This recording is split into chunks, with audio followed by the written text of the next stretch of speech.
ঠিক ৫ মাস ৫ দিন আগে বাংলাদেশের ছাত্র জনতার অভ্যুত্থানের পরবর্তী সময়ে চারদিকে টালমাটাল অবস্থা এবং ভয়াবহ চাপের মুখে দাঁড়ানো অর্থনীতি নিয়ে দেশের হাল ধরেন প্রফেসর মোহাম্মদ ইউনূস। তখন বাজারে উচ্চ মূল্যস্ফীতির সাথে দেশের ডলারের রিজার্ভ ছিল নিম্নমুখী। একই সাথে গত ৫ মাসে দেশের রপ্তানি আয়ের প্রধান উৎস গার্মেন্টস শিল্পে বিরাজ করছিল নানা অস্থিরতা। এরই সাথে প্রয়োজনীয় আমদানি সম্পন্ন করতে খরচ করতে হচ্ছিল রিজার্ভে মজুদ থাকা ডলার। আবার পূর্ববর্তী সময়ের বৈদেশিক ঋণের কিস্তি পরিশোধের চাপ তো আছেই। এমন অবস্থায় মানুষের মনে একটাই প্রশ্ন, বৈদেশিক আমদানি রপ্তানির হিসেব নিকাশে কেমন আছে বাংলাদেশ? কোন দিকে যাচ্ছে রিজার্ভের মজুদ? কিভাবে ঘুরে দাঁড়াচ্ছে আমাদের অর্থনীতি? যখন বাংলাদেশ ব্যাংকের ডলার মজুদের পতন কোনোভাবেই ঠেকানো যাচ্ছিল না, চারদিকে বলা হচ্ছিল ৩ মাসের আমদানি ব্যয় মেটানোর মতো ডলার মজুদ না থাকলে কার্যত শ্রীলঙ্কার পথে হাঁটবে দেশ, তখন দেশের অর্থনীতির জন্য শেষ আশ্রয়স্থল হিসেবে এগিয়ে এসেছে রেমিটেন্স। ১.৫ কোটির অধিক প্রবাসী তাদের সবটুকু দিয়ে দেশের এই কঠিন সময়ে অর্থনীতির লাইফলাইনের ভূমিকায় অবতীর্ণ হয়েছেন। যেখানে IMF থেকে ৪.৭ বিলিয়ন ডলার ঋণ নিতে কত শত শর্ত পূরণ করতে হচ্ছে বাংলাদেশকে, সেখানে আমাদের প্রবাসীরা প্রতি মাসে গড়ে ২ বিলিয়ন ডলারের অধিক করে পাঠাচ্ছেন দেশে। বিশ্লেষকরা বলছেন ঊর্ধ্বমুখী রেমিটেন্সের প্রবাহের উপর ভর করে ২০২৪-২৫ অর্থবছরের জুলাই থেকে ডিসেম্বরে আমাদের অর্থনীতি রক্ষা পেয়েছে। জানা যাচ্ছে চলতি অর্থবছরের জুলাই থেকে ডিসেম্বর পর্যন্ত রেমিটেন্স এসেছে ১১ বিলিয়ন ডলারের অধিক।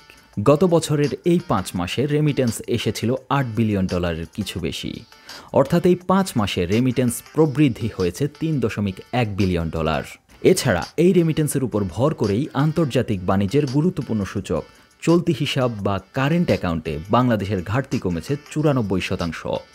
বাংলাদেশ ব্যাংকের হিসেব বলছে বর্তমানে দেশের চলতি হিসেবের ঘাটতি ২২৬ মিলিয়ন ডলার, যা গত বছরের একই সময়ে ছিল ৩.৯৪ বিলিয়ন ডলার।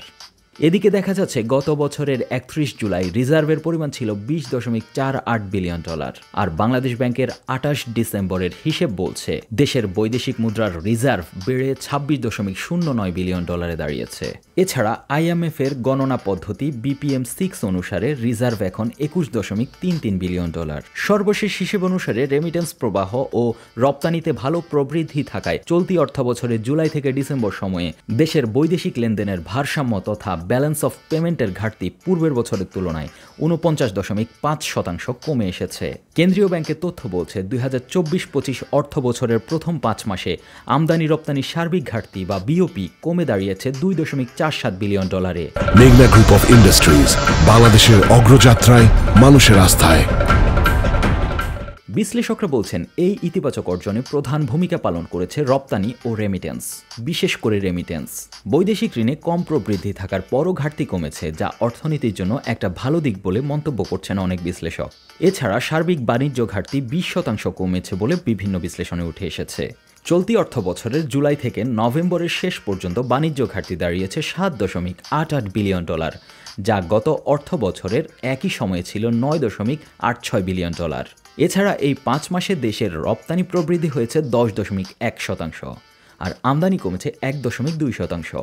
আমদানি প্রায় ৩০০ মিলিয়ন ডলার কমে যাওয়া এবং রপ্তানি প্রায় ১.৬৬ বিলিয়ন ডলার বেড়ে যাওয়ায় বাণিজ্য ঘাটতি কমানোতে সহায়তা হয়েছে। এই যখন অবস্থা, তখন বিমানবন্দরে প্রবাসীদের জন্য সেবার মান কতটুকু বেড়েছে, আমরা কতটুকু প্রবাসীদের প্রতি খেয়াল করছি, সে প্রশ্ন এখানে থেকেই যাচ্ছে। জেড আল আসাদ, ২১ টেলিভিশন।